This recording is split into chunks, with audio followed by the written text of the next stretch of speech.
Hello students, before we have read till pilgrimage, that was first part. Now I am going to read second part, A Sincere Son. So listen here. After a few months, Shravan and his parents reached a place called Ayodhya. कुछ ही महीने बाद श्रवण और उसके parents कहाँ पहुँचे? Ayodhya. It was the birthplace of Lord Rama. As you know, ये किसका birth place है? लॉर्ड रामा का. Who was the son of king Dashrath, जो किसके बेटे हैं? राजा दशरथ के. Shravan's parents was very thirsty. उसके श्रवण के जो पेरेंट्स थे वो बहुत ही प्यासे थे. The Saryu river was flowing nearby, और करीब से ही कौन सी नदी बह रही थी? सरयू रिवर, सरयू नदी. So Shravan took a small pot to fetch water for them. Shravan ने एक छोटा सा घड़ा लिया और उनके लिए पानी लेने चला गया.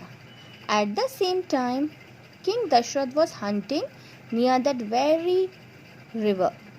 वहीं उसी समय जो राजा दशरथ थे वो वहाँ शिकार कर रहे थे. When he heard the gurgling sound, what is the meaning of gurgling? Gurgling means गड़गड़ाहट, गड़गड़ाहट की आवाज़, जैसे पानी में से आती है जब पानी फ्लो होता है वैसे.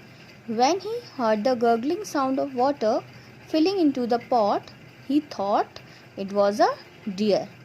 उन्होंने ये gurgling sound सुना पानी का तो उनको लगा कि शायद नदी के पास कोई हिरन है. He shot an arrow in the direction of the sound. उन्होंने तीर चलाया उसी दिशा में जहाँ से आवाज़ आ रही थी. But there was no animal there. It was श्रवण. पर वहाँ कोई जानवर नहीं था. वो कौन था? श्रवण. He was filling water in the pot. जो क्या भर रहा था? पानी भर रहा था for his parents, अपने माता पिता के लिए. श्रवण cried out in pain. वो ज़ोर से रोने लगा दर्द से. जब उसको एरो लगा तो वो ज़ोर से रोने लगा. King Dasharath realized his mistake and ran towards श्रवण. राजा दशरथ ने ये बात सुनी तो उनको अपनी गलती का एहसास हुआ. He realized. और वो श्रवण की ओर भागे. Shravan was badly hurt. King Dasharath begged for his forgiveness. जो श्रवण था उसको बहुत चोट लगी हुई थी और जो राजा दशरथ थे वो माफ़ी मांगने लगे गिड़गिड़ाकर.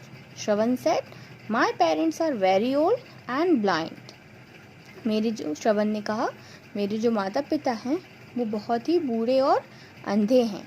I was fetching water for them. मैं उनके लिए पानी लेकर जा रहा था.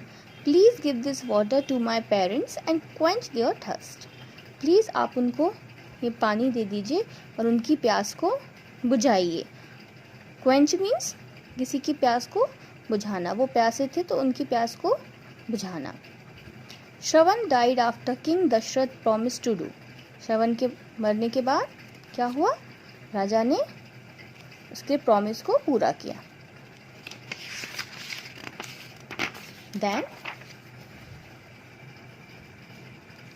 King Dasharath went to श्रवण's parents. जो राजा दशरथ थे वो श्रवण के पेरेंट्स के पास गए.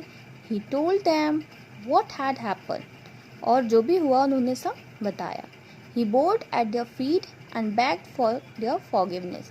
वो उनके पैरों पर गिर गए और माफ़ी मांगने लगे. This is the story of Shravan. Even today we remember Shravan for his devotion to his parents. और ये जो श्रवण की स्टोरी है जो हम आज भी उसको याद करते हैं उसकी डिवोशन के लिए, जो वो अपने पेरेंट्स के प्रति इतना ज़्यादा डिवोटेड था, इतनी लगन थी, सेवा भाव था जो उसका उसके पेरेंट्स के लिए, उसको हम आज भी याद करते हैं. So children, I hope you all have understood part 1 as well as part 2. Now I am going to give you difficult words and word meaning you have to write in your CW notebook. Thank you.